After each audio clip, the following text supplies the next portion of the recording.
तुझे रोज बिकना पड़ेगा। सातारा जिले का एक छोटा सा गांव, लाल मिट्टी की पगडंडियां, दूर पहाड़ों से टकराती हवा और कुएं पर बर्तन भरती औरतों की चहचहाहट। यहीं पैदा हुई थी माधुरी। हाँ, उस वक्त उसका नाम माया नहीं था। वो घर की बड़ी बेटी थी। माँ, बाप और 2 छोटे भाई। पिता राघव खेत में काम करने के बाद शाम होते ही देशी शराब की दुकान पर पहुंच जाते। माँ सीता दूसरों के खेतों में मजदूरी करती थी। माधुरी पढ़ाई में तेज थी। उसकी आंखों में चमक थी, जैसे वो कुछ अलग करना चाहती थी। स्कूल से आने के बाद माँ के साथ खेतों में काम करती और रात में टिमटिमाते दिए की रोशनी में पढ़ाई। गांव वाले कहते थे, माधुरी बड़ी होकर मास्टरनी बनेगी। लेकिन सपनों को किस्मत के थपेड़े कहाँ बख्शते हैं। एक साल गांव में भयंकर सूखा पड़ा। खेतों में कुछ नहीं उगा। घर में खाने के लाले पड़ गए। पिता बीमार पड़ गए और 2 महीने के अंदर दुनिया छोड़ गए। माँ की तबीयत भी गिरने लगी थी। एक दिन पुणे से आया एक मामा बोला, मैं माधुरी को अपने साथ ले चलता हूँ।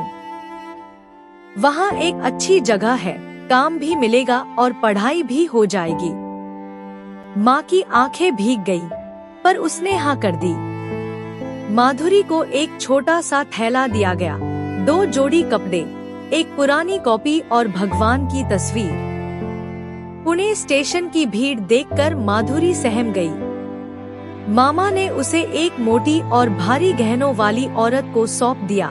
नाम था शारदा मैडम। वो औरत मुस्कुराई नहीं, सीधा बोली, अब ये मेरी जिम्मेदारी है। माधुरी ने पीछे मुड़कर देखा, मामा जा चुके थे। उसे एक कमरे में ले जाया गया, जहाँ खिड़की नहीं थी, सिर्फ एक बल्ब टंगा था। 3 दिन तक वही कमरा। खाने को सिर्फ चाय और 2 सूखी रोटियां। चौथे दिन दरवाजा खुला, एक अधेड़ उम्र का आदमी अंदर आया। शराब की बदबू और आंखों में भूख। माधुरी कांप गई। ये कौन है? उसने कांपती आवाज में पूछा। दरवाजे के पीछे से शारदा की आवाज आई, ये तुम्हारा पहला ग्राहक है, अब तू माया है।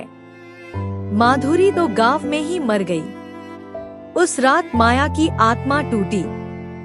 शरीर तो अगले कुछ सालों में कई बार टूटने वाला था। दरवाजे के पीछे से शारदा मैडम की भारी आवाज, ठीक से बात मान लेना, नहीं तो बहुत मार पड़ेगी। माया की सांसें तेज चल रही थी। उसका दिल जैसे पसलियों को तोड़कर बाहर आना चाहता था। सामने खड़ा आदमी उसकी तरफ बढ़ा। उसने एक साड़ी हाथ में ली, इसे पहन, और मुस्कुरा, मैं पैसे दे रहा हूँ। माया ने सिर हिलाया नहीं, सिर्फ पीछे हटती गई। लेकिन उस कमरे की 4 दीवारें थी, कोई खिड़की नहीं, कोई रास्ता नहीं। वो भाग नहीं सकी। और फिर उस रात उसके जिस्म के साथ साथ उसका विश्वास, उसका भोला मन और उसकी अंदर की माधुरी, सब कुछ मर गया। सुबह जब माया उठी तो उसकी आंखें सुनी थी। वो बिस्तर से उठ नहीं पा रही थी। उसका शरीर टूट चुका था, लेकिन किसी को कोई फर्क नहीं पड़ा। शारदा ने अंदर आकर कहा, अब आदत डाल ले, तू अब माल बन गई है, तुझे रोज बिकना पड़ेगा। अगले कुछ महीने माया ने पहले लड़ाई की, खाना छोड़ दिया, खुद को नुकसान पहुंचाने की कोशिश की। लेकिन वो जगह ऐसी थी जहां न भूख से मौत आती थी, न आत्महत्या से। हर दरवाजे पर ताले थे, हर खिड़की पर सलाखें। शारदा ने धीरे धीरे उसे सिखाना शुरू किया, कैसे ग्राहक को देखकर मुस्कुराना है, कैसे गुस्सा छुपाना है, कैसे रोना रोकना है, और कैसे अपने शरीर को सामान की तरह इस्तेमाल करना है। माया, जो कभी किताबों में खोई रहती थी, अब हर रात नशे में डूबे मर्दों के साथ वक्त गुजारती थी।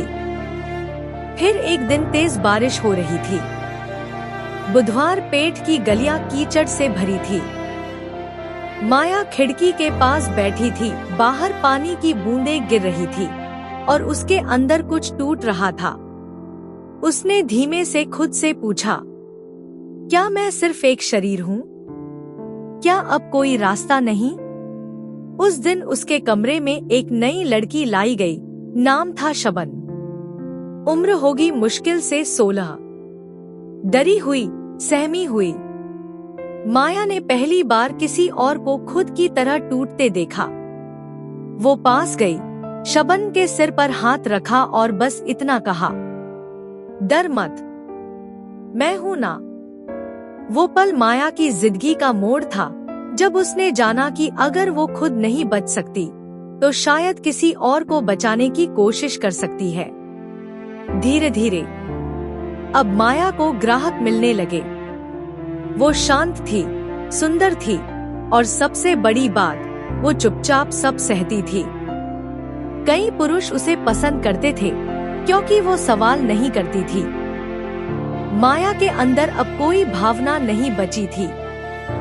उसका चेहरा पत्थर बन गया था, लेकिन अंदर कहीं गहराई में एक आवाज थी जो हर रात कहती थी, एक दिन यहाँ से भाग जाना है।